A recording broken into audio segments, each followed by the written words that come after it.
Agora a gente vai conversar sobre reprodução humana e os nossos dois convidados, já que a gente está às vésperas do Dia das Crianças, nada melhor do que falar de reprodução humana.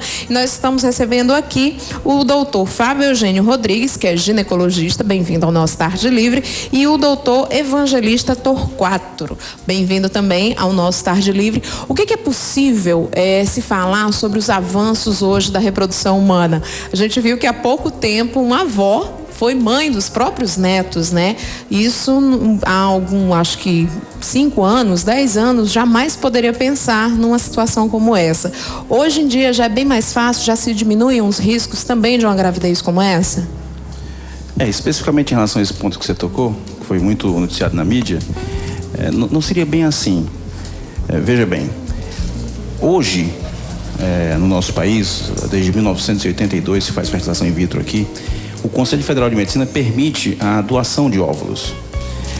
E neste programa, as taxas de gravidez são excelentes. Então, o que ocorreu especificamente naquele caso é que a filha, por não ter um útero adequado para poder sustentar uma gestação, resolveu então solicitar a sua mãe, e nada mais justo que a sua mãe a ajudasse, para que os embriões produzidos no laboratório fossem implantados no útero da sua mãe. Então, esse é um programa totalmente regulamentado e ele é possível... Tem que ser dentro da própria família, né? Isso, dentro de parentes. Tem que ter um parentesco de até 2º grau, mas é totalmente regulamentado isso aí há muito tempo, e as taxas de gravidez nesse grupo específico são muito boas. Não apenas há 5 anos atrás se consegue fazer isso. Mas já eu falo pela idade da mãe dela. Não, mas aí a gente pode citar um fato interessante, que assim, a paciente que com mais idade conseguiu ser mãe através dessas técnicas é uma francesa, na verdade, que pariu aos 62 anos. Já depois de menopausa. Isso. E um fato interessante, ela morava com seu irmão na França e tinha as posses conseguidas ao longo da vida e não queria deixar, era só ela e o irmão, então não queria deixar nada para o governo francês. E resolveram então entrar num programa de doação de óvulos, mas como a França não permitia isso, ela foi aos Estados Unidos fazer. E os Estados Unidos é muito liberal nesses aspectos. Nos Estados Unidos você entra na internet, num banco de óvulos e vê a paciente, tudo, né? Tudo, cor do olho, qual a altura. Então ela foi lá, pegou o sêmen do irmão, fecundou com o óvulo doado e implantou nela. E teve seu filho. Então essa é a paciente que dentro das técnicas de fertilização in vitro conseguiu ser mãe com mais idade, né? A pernambucana tem 51, se não me falha a memória, né? Não, 52 anos. E só complementando, Carla, você se espantou um pouquinho em relação à idade da mãe francesa de 60 anos? Mas eu me espantei por conta, assim, porque quando você fala 62 anos, você já lembra que já perdeu, já entrou na menopausa, já parou de menstruar, já não tem mais tanta... O fundamental em reprodução, você até perguntou dos avanços da reprodução, uma coisa talvez que é inexorável é a idade do óvulo. O óvulo ele vai envelhecendo com a idade da mulher e ele vai perdendo capacidade de fertilização.